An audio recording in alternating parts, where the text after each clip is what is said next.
সকালবেলা আইসা বসি, রাত যতক্ষণ কাজ থাকে ততক্ষণ করি, রাতের 7টা 8টা পর্যন্ত 9টা।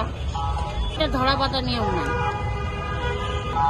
এখানে কাজ যার যার আন্ডারে যে কজন করে। মনে করেন এখানে তো মনে করেন যে আমার একজন দিয়ে কাজ করাই, কখনো 2 জন, কোনো নির্দিষ্ট ইয়া নেই যে কজন দিয়ে করা।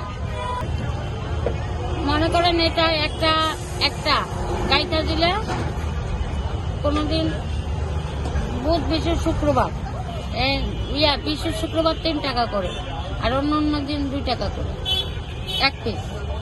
যেরকম কাজ ওরকম টাকা।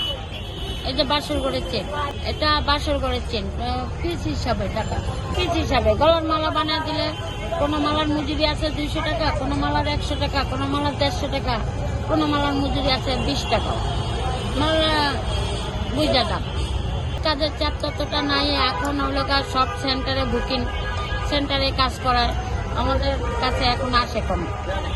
আর আমাদের কাছে যে কাস্টমারগুলো আসে, আমাদের মতো এই কাস্টমারগুলো আসে, তেমন একটা ততটা লাভ হয় না। এর ব্যবসাটা তো আমার নিজের, আমি মনে করেন 3 দিন কাজ করাইতেছি। আজকে কোনদিন একজন দিয়ে করাই। কাজে থাকলে মানুষ বেশি লাগাই, না থাকলে না। আমার পরিবারের ব্যবসার সাথে জড়িত আমার ছেলে আছে, আমার ছেলে আমি 2 জন। এখন বর্তমানে ঘর ভাড়া দিয়ে খাইয়া পড়া কষ্টেই আছে। এমন তো বর্তমানে ততটা ইনকাম হয়। আমাদের মনে করেন কাস্টমার করলে, বেচা কিনি ভালো হলে, তাহলে আমাদের ইনকাম হলে দেখা গেছে খরচ হয়। এই যে গোলাপ আমরা এখন বর্তমানে 20 টাকা পার পিস কিনাই, যদি কাস্টমার 20 টাকা দেয়, কাস্টমার 80 মাইল বেগে দৌড়ায়। কিন্তু আমরা সামান্য লাভে কিন্তু ছেড়ে দেয়, আমরা আহামরি লাভ করি না, কিন্তু কাস্টমার তো সেটা বোঝে না।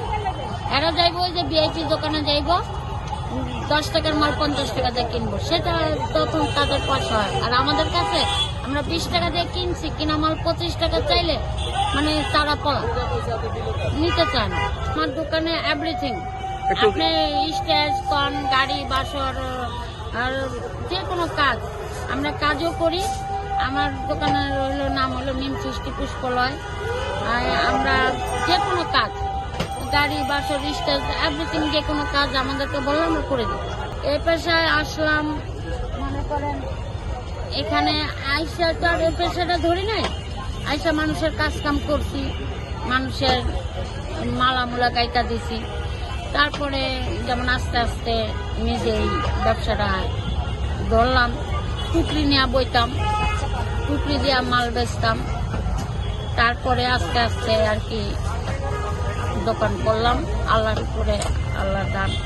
ছেলেও বড় হয়েছে, ইভেন্টের কাজ কাম করে, ইভেন্ট ম্যানেজমেন্টের কাজ করে, গাড়ি, বাসরি, স্টেজ, এভরিথিং সব কাজই জানে। এটা বিভিন্ন ডিস্ট্রিক্ট থেকে আসে, এক জায়গা থেকে আসে। আমাদের হাতে আসে পাইকারি মার্কেটে, যাদের ভিট আছে পাইকারি মার্কেটে, তাদের নামে মাল আসে। চাষিরা তাদের নামে মাল দেয়, তারা বিক্রি করে আবার আমাদের কাছে খুচরা, আমাদের কাছে বিক্রি করে। আমরা কিনা নিয়ে এগুলো বানায় বিক্রি করি।